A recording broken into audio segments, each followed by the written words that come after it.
Hey, this is Kirk Windstein from Crowbar here in Chicago at Cobra Lounge. I'm going to show you what I use to make noise. This is my new solo artist, a prototype for my signature series that I designed, which is all that I need. It's got locking tuners. I'm as simple as it gets, so I got one pickup, one volume knob, string through, locking keys. I really love that Solar does this on the fret markers, because being 57 years old, my eyes aren't what they used to be, and it really helps me see the fretboard while I'm singing and playing.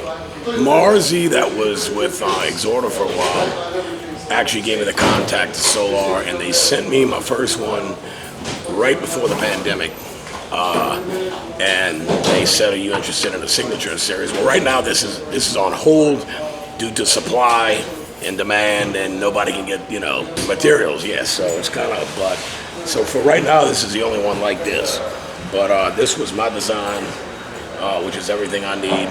I just love these. It's a nice chunk of wood. It sits well. It's not neck heavy. Like I love SGs if I'm sitting down playing them, but when you're wearing them, they're neck heavy. All is fine.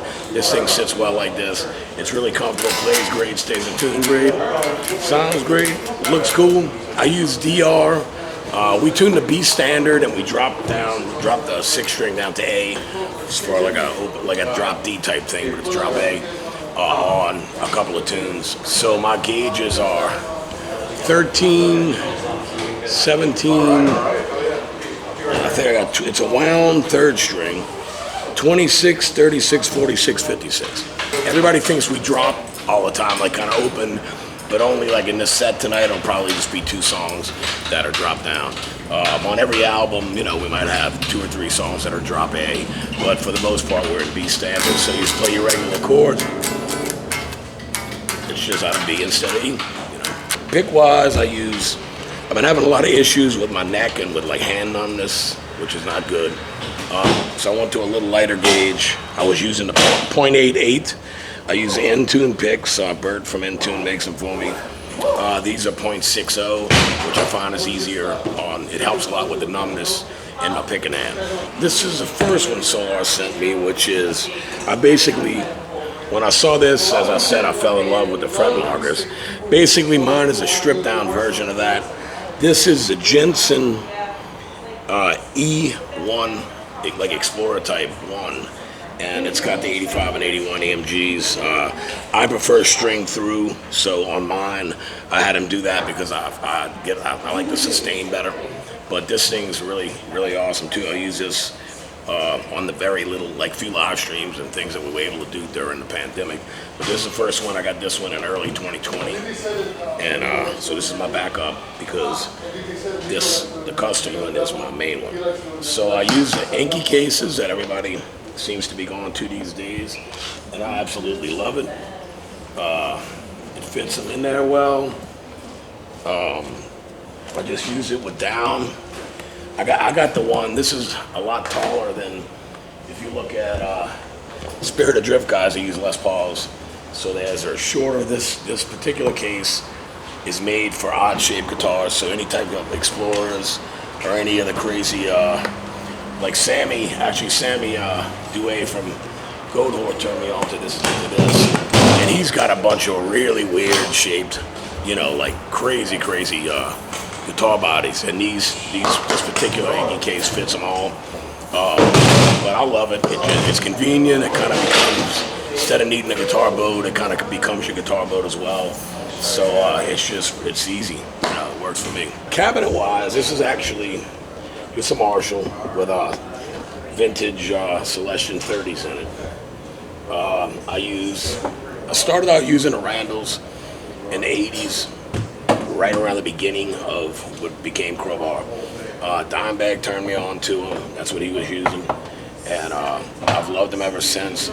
I did switch to orange for a little while, and Randall's on all 12 Crowbar albums, so it's just kind of our tone. My settings on these, I'm a presence guy. I love the presence knob, so I don't use reverb. I don't even use a pedal. I just turn the clean channel all the way down. So my settings are, my presence on 10, my bass usually runs on about 8, And all I really fool with every day is my highs and my mids, going back and forth depending on the sound of the room. This has a wooden stage, so it should sound a lot better than the concrete or the carpeted shit. But that's really all I fool with EQ-wise. Sometimes if the bass is a little too much, I'll cut it back. And then gain-wise, I kind of keep it up in here. And volume-wise, when you get above 5, it starts to crap out. So you really lose quality of tone. Plus, it's pretty fucking loud. I run it at 4 ohms, so it's actually 120 watts instead of 100. Which, I mean, running it on like 4.5, which is what I run, is plenty loud, you know, in the rooms that we normally play. Even the big stuff, if we're supporting, you know, bigger bands or whatever, it does the job. Normally the monitor systems are bigger, and therefore you don't need as much stage gear. This one I've been using as my main. This is an XP series. The difference is, on these old Randalls, and I've never used it because I think it sounds like shit, if you pull out the treble knob, it cuts your volume like in half, but it gives you a lot more natural gain. I just think it kind of sounds fake, so I never use that. Now on this XP series head, when you engage this, it's the same as pulling out the treble. It adds that saturation that I don't like. You can hear the noise right there from it. But these things are, you know, pretty banged up. They're all mid to late 80s heads. Matt can describe his, but it's the same thing, basically. Identical rig. I'll show you my extremely complicated pedal board real quick. So, on bigger stages, sometimes I run 2 heads and 2 cabs, like 1 cab on each side of the Tommy. So I split it with the stereo chorus, although I don't engage the pedal. I just use it. Now right now, tonight I'm only running 1, so I just use a mono. So this is where I catch all my flack, and then I say, well, listen to my tone. It's pretty fucking heavy, and everybody compliments the tone. Everybody tells me how shitty Metal Zone pedals are, and I agree with you, except for the fact that my settings, I don't really use the pedal. I put the level on 10, the distortion absolutely on 0, and I don't engage any of the EQ section. If you keep it at 12 o'clock, like once you start turning, it starts changing the EQ frequencies. So if you keep it at this, you're not even engaging the EQ section at all.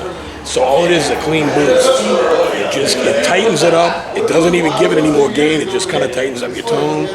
And Shane, my bass player, did his own experiment, and he's like, dude, I tried every gain pedal I could find with the Randalls, and you're right, the Metal Zone sounds best, but only if you use it with this setting.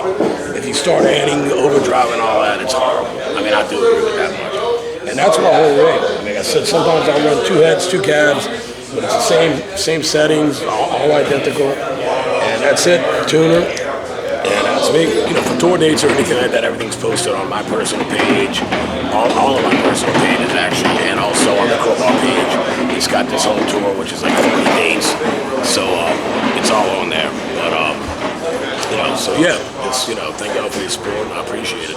But that's my simple old school rig, and I've tried every fucking amp they make, and for Crowbar this works, and that's it.